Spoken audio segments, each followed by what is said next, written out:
So my name is James Coker, and I'm presenting on behalf of our group, which is Shella, Adiel, Tom, Madura, Anastasia, Joanna, and Sabu. Our advisor was Kizzy for the semester, and our client was the New Jersey Audubon Society. The agenda for tonight includes the client overview, project overview, the project outcomes, and our research methodology, as well as the opportunity areas, and finally our recommendations. The New Jersey Audubon was founded in 1897 and is comprised of over 22,000 members. They introduced the S.A.V.E. brand in 2008, which stands for Support Agricultural Viability and the Environment. The goal of the project is to partner with local farmers and to ultimately rehabilitate grassland in this state of New Jersey. The New Jersey Audubon and their farmers have a common problem, and that's because New Jersey is the densest, has the densest population of any state in the U.S. New Jersey seeks to preserve and rehabilitate the grassland, and the farmers want to preserve their property as well as their livelihood. The S.A.V.E. brand seeks to align both parties and prevent further development within the state by preserving these land assets. We've termed the S.A.V.E. approach a hybrid solution. As many sustainable solutions require a collaborative approach, we feel that this hybrid nonprofit, for-profit model is an innovative and scalable solution that can be adopted by many NGOs. So how does this project actually work? Well, New Jersey Audubon actually pays the farmers, or commits to pay the farmers, a premium for any sunflower seeds that they can grow. The farmers, instead of planting then corn or soybeans, choose to plant sunflowers, knowing that they have a ready buyer. When the seeds are harvested, New Jersey Audubon sells these seeds to retailers or their own members, other customers. The birds obviously eat the seeds, and then the profits from selling this go towards rehabilitating the grasslands. Specifically, the sunflower type is black oil sunflower seeds, which are slightly different than the confection sunflower seeds that some of us eat at baseball games. And most of the time that this project is used to feed backyard birds. As far as the project overview, what we were tasked to do is to develop a business plan for the S.A.V.E. brand. And the challenge is that the program is not profitable after 5 years. The opportunity we see was to further develop this innovative approach to conservation and stewardship. In terms of the project outcomes, you have a chart up here of what exactly the client requested, which is a business plan for us to figure out how to scale the project and as well as develop a franchise model. What we delivered, we feel, satisfies all their requirements. It includes an analysis of their current practices, our recommendations, as well as implementation strategies. Below, what you see is exactly what the business program or business plan is comprised of. And the components include the marketing communication analysis, an operational analysis, financial modeling projections, as well as the sustainability innovation. The methodology for our research was broken into 3 categories: data collection, data analysis, and literature review. We conducted surveys and interviews of members, customers, their existing retailers, as well as New Jersey Audubon staff members. We also have provided the New Jersey Audubon with 2 specifically different financial models, including a current year model as well as a 10-year projection that incorporates a lot of their franchising requests. Finally, we also performed a sensitivity analysis, which the client can use for its operational strategy going forward.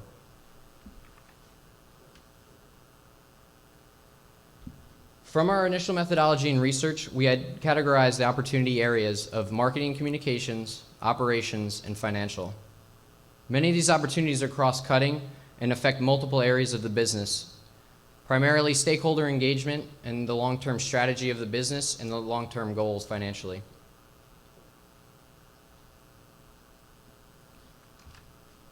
Based on our research, our surveys, and our data analysis, we've concluded that 5 recommendations that you see in front are key to the success of the program. We're going to highlight 2 of them, which are number 2, improving marketing and communications, and number 5, which is addressing the environmental sustainability of the program long term. In our first recommendation to improve marketing and communications, the chart you see in front of you is part of our retailer survey. We want to highlight that almost 40% of their existing retailers stated that communication between them and the New Jersey Audubon could have been better. With that, we hope that the New Jersey Audubon would engage the retailers to increase the frequency and the nature of their communications, take a more proactive and consistent communication regarding the current availability of the product, whether the pricing's changed, and when the product is actually available. Supporting the product in this way will go a long way in terms of helping the retailers really bind with the product and actually be happy to sell it. Secondly, we want New Jersey Audubon to adopt best practices with regard to merchandising in the retail segment. What we envision here is educational materials for their clients at the point of sale, so that they can be educated as to where the profits are going, how the program is actually started, and so on. Really drive how the brand is different than your regular off-the-shelf birdseed. Really speak to the value of the product that they're actually purchasing. And finally, what we suggest in this recommendation is to prioritize the sales channel development. And what we mean here is that the New Jersey Audubon should establish an online presence to sell their seed, as well as expanding into areas such as local gardening stores or other retailers such as Whole Foods.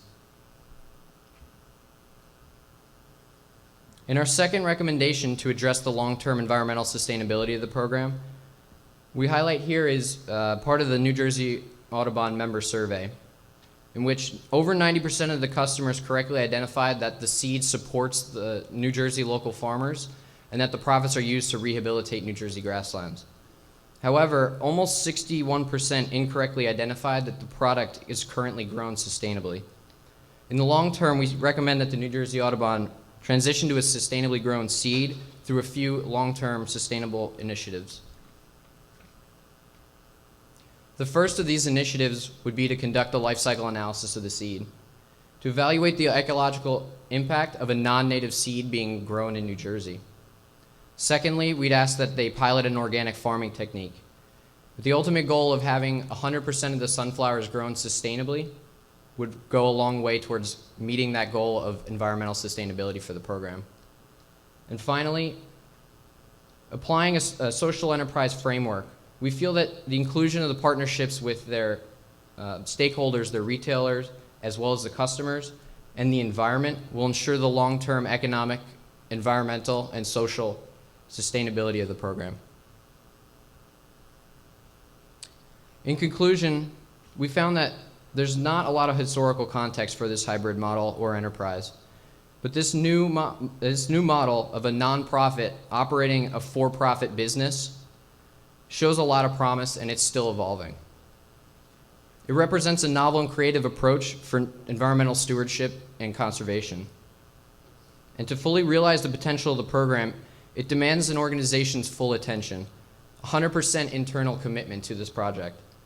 All the internal departments must communicate and work together to leverage all of their possible assets in order to truly be successful. Thanks.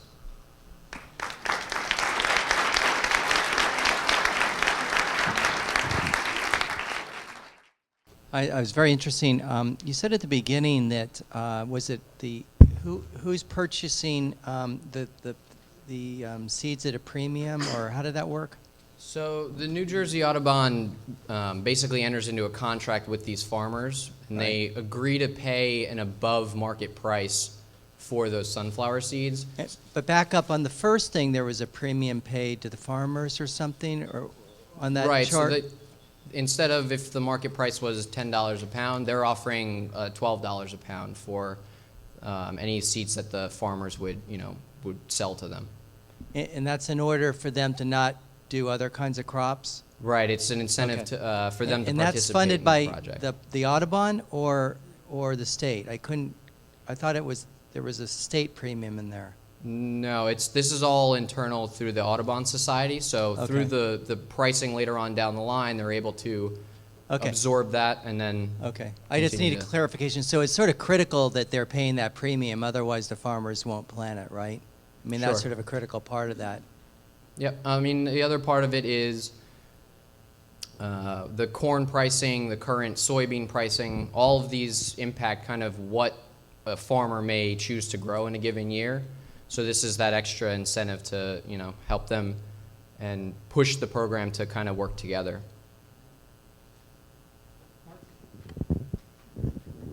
Just out of curiosity, how big are their sales now, and with the recommendations you're making, what kind of 10-year projection will you be able to develop in terms of volume of sales? So unfortunately, they had to sign an NDA, so I can't really disclose kind of where their profits are at. But the project is break even now, but it has a lot of room to grow if they kind of take on a lot of the recommendations that we've made. And the 10-year projections actually show pretty significant profit margins. Time for one more question. You mentioned your literature review included a CSA model. I was wondering if you could talk more about if the community-supported agriculture model influenced any of your work, or what you found from that.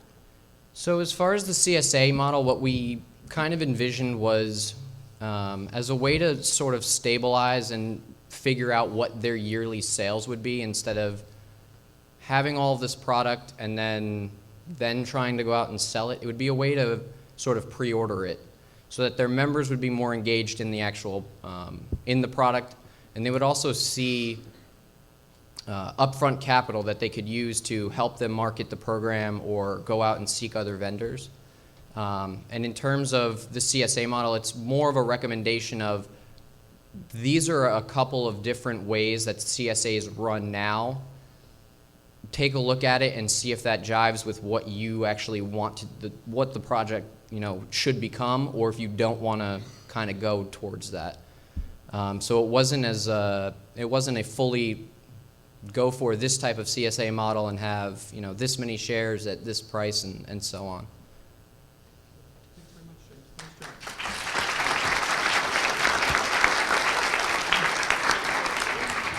Okay, get ready to do some clapping. Before I let you go, I'd like to recognize the faculty advisors who work so hard with these students. So Lynette Witter, Kizzy Charles-Guzman, Suzanne DeRoche, and Louise Rosen. Let's give them a round of applause.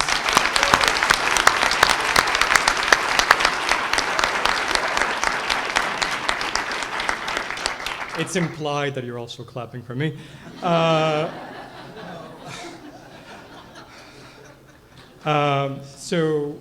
What you witnessed tonight was the work of about 60 very hardworking students working for a semester on issues that they really knew very little about back in late January.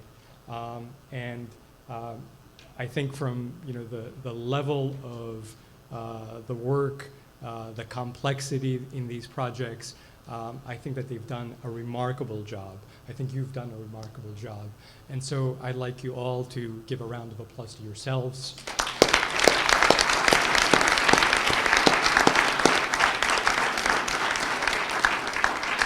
Once again, it's implicit that you're also clapping for me. Okay, enough joking. Time to celebrate. Please stick around and finish out our refreshments and congratulate one another. Talk about what you've done. Congratulations to all of you. Congratulations on graduating in a few days.